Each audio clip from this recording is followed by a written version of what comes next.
Good morning everyone. आज जो topic हम लोग डिस्कस करेंगे वो है anticoagulant and types of the anticoagulants. ठीक है, तो उसमें कौन कौन से तरह के एंटीकोगुलेंट्स की वायल्स होती हैं, उनका कलर कोड क्या है, उसमें कलर कोड में कैप उसका कैसा दिखता है, जिसके तरह से हम उनको डिटरमाइन कर सकते हैं कि कौन सा एंटीकोगुलेंट्स की ये ट्यूब है। तो सबसे पहले एंटीकोगुलेंट जो टॉपिक है उसका डिफिनीशन पता होनी चाहिए कि डिफिनीशन क्या है, क्या होते हैं एंटीकोगुलेंट। तो एंटीकोगुलेंट एक सिंपल सी है कि anticoagulant, anti means opposite, coagulant means होते हैं जो भी क्लॉट को फॉर्म करते हैं या कोगुलेशन प्रोसेस। तो anti means opposite, coagulant means होते हैं जो भी क्लॉट करने का प्रोसेस होता है। ब्लड के क्लॉटिंग प्रोसेस को कोगुलेशन कहते हैं। ठीक है, तो ब्लड के क्लॉटिंग जो भी एक्शन हो रहा है उसको प्रिवेंट करने के लिए जो भी केमिकल्स का यूज किया जाता है वो होते हैं एंटीकोगुलेंट। तो डिफिनीशन है a substance that prevents coagulation और clotting of blood but does not dissolve an already formed clot. यानी कि जो भी एंटीकोगुलेंट सब्सटेंस होते हैं वो कोगुलेशन और क्लॉटिंग को प्रिवेंट करते हैं। अगर पहले से ही क्लॉटिंग बंद हो गई है, कहीं पे क्लॉट हो गया है, तो उसको फर्दर डिजॉल्व नहीं करता है।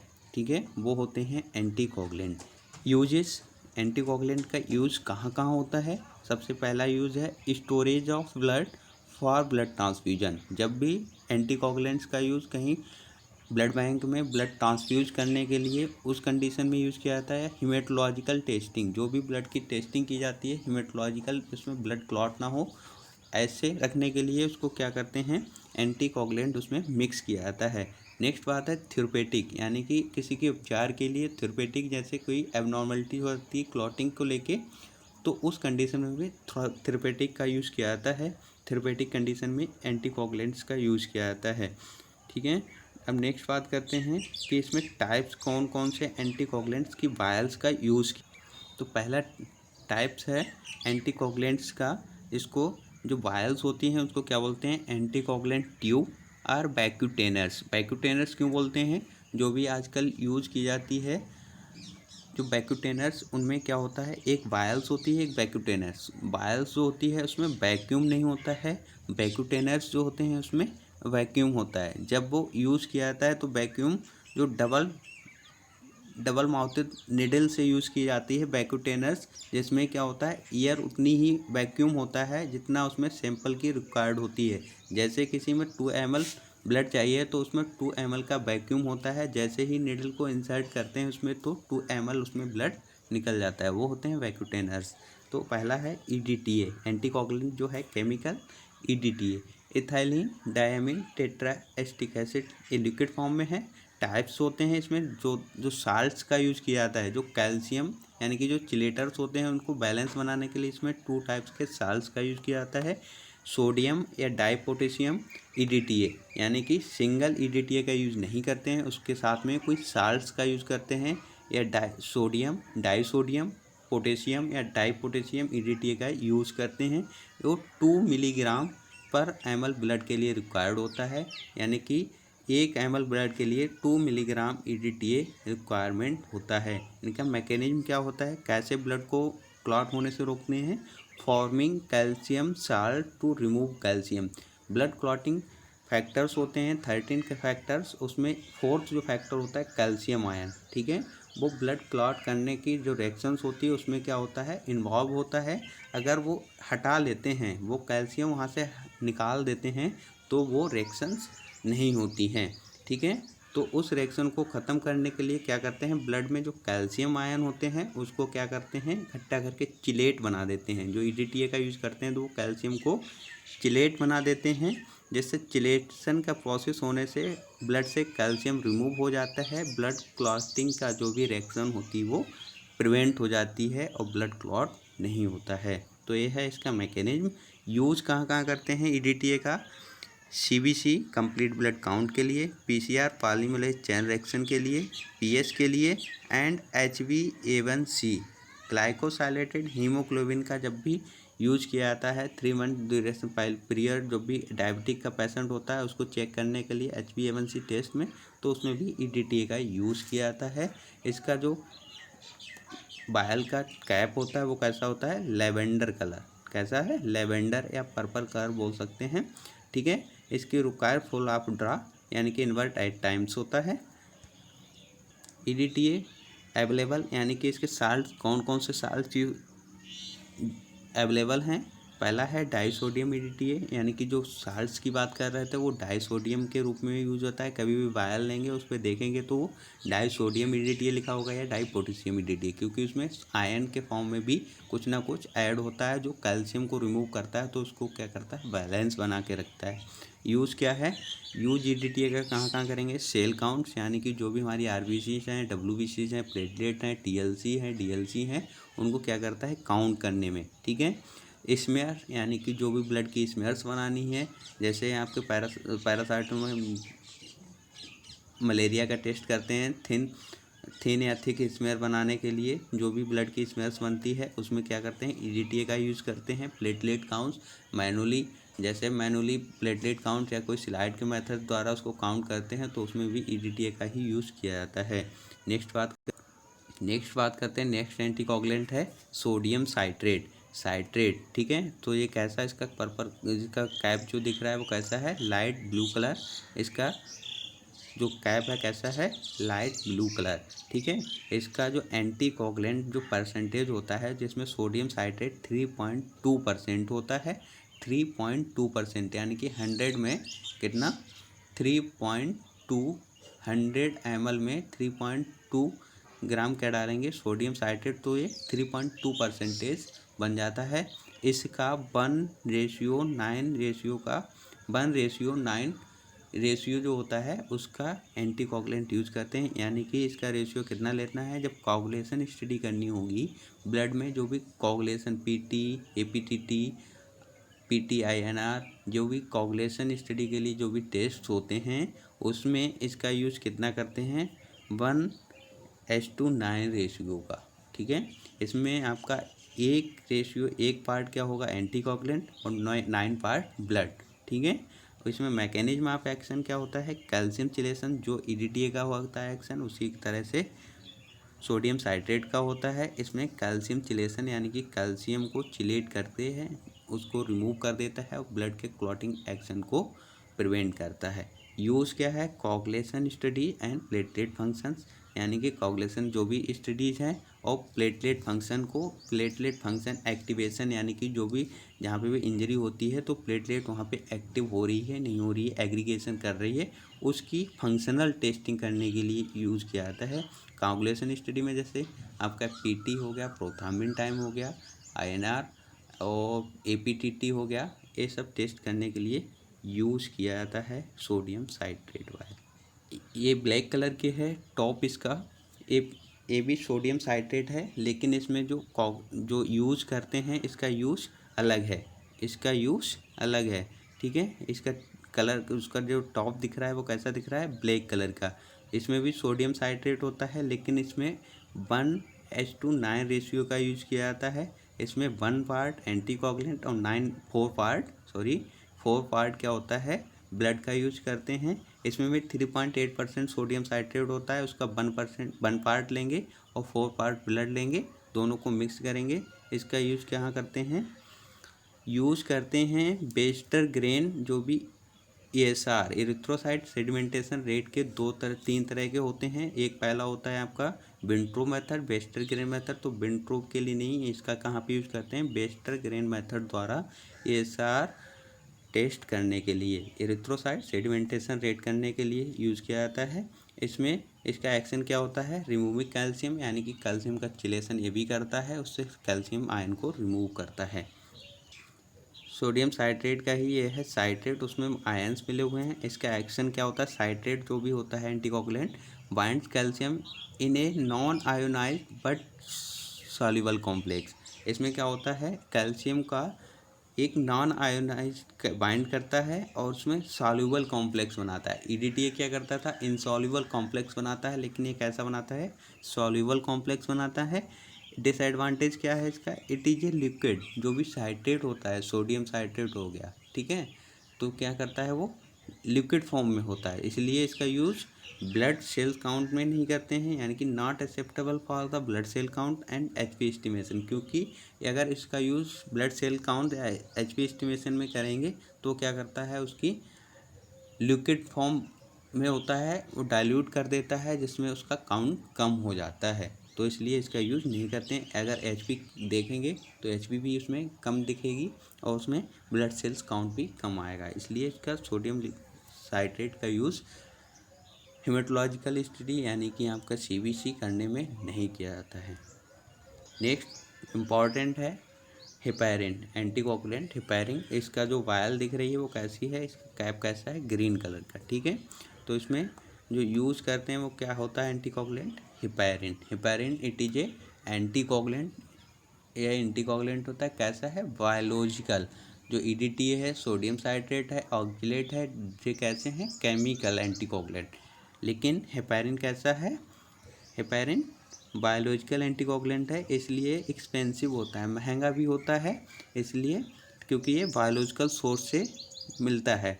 इसका यूज़ कैसे करते हैं, सोडियम हेपेरिन या लिथियम हेपेरिन, इसमें साल्ट यूज़ करते हैं, सोडियम या लिथियम का यूज़ करते हैं, और इसका क्वांटिटी कितनी यूज़ करते हैं, 0.5 to 1 मिलीग्राम 5 ml ब्लड के लिए, यानी कि 0 से 0.5 to 1 मिलीग्राम, 0.5, 0.6, 0.7, 0.8, 0.9 या 1 मिलीग्राम क्या करते हैं, यूज़ करते हैं 5 ml ब्लड के लिए। मैकेनिज्म क्या होता है, वो क्या करते थे, आपका EDTA ऑक्जिलेट साइट्रेट ये क्या करते हैं, कैल्शियम का चिलेशन करते हैं, बट इसका क्या एक्शन है, interaction of thrombin and thromboplastin, यानी कि जो भी कोगुलेशन प्रोसेस, जो भी कोगुलेशन फैक्टर्स होते हैं उनके एक्टिवेशन को रोकता है।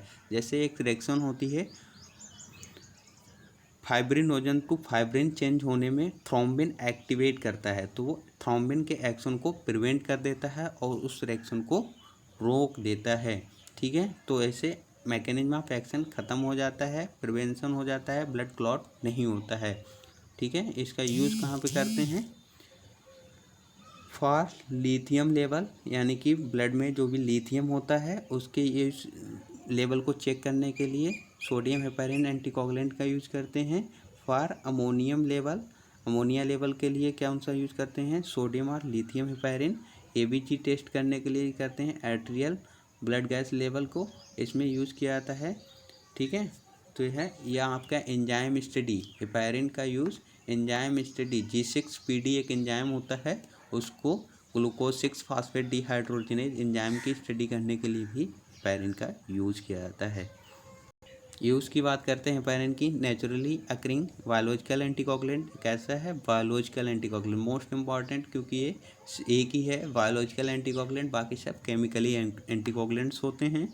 Use in haematological special test, यानी कि स्पेशल टेस्ट जो भी होते हैं उसमें यूज़ किया जाता है हिमेटोलॉजी में। बायोकेमिस्ट्री फॉर इलेक्ट्रोलाइट्स, यानी कि बायोकेमिस्ट्री में कहाँ यूज़ किया है, इलेक्ट्रोलाइट की स्टडी करने में। For blood gases, ABG arterial blood gas levels, carbon dioxide हो गई, ऑक्सीजन लेवल चेक करने के लिए, बाइकार्बोनेट्स ये इसको चेक करने के लिए यूज़ किया जाता है, for blood gases and transfusion के लिए, ठीक है। एक्शन क्या है, inhibits of enzyme involve in coagulation, यानी कि कोगुलेशन प्रोसेस होती है, उसमें जो भी एंजाइम्स इन्वॉल्व होते हैं, जो भी एक्शन करते हैं उनको क्या करता है, प्रिवेंट करता है, उनको इनहिबिट कर देता है, जिससे कोगुलेशन प्रोसेस नहीं होती है।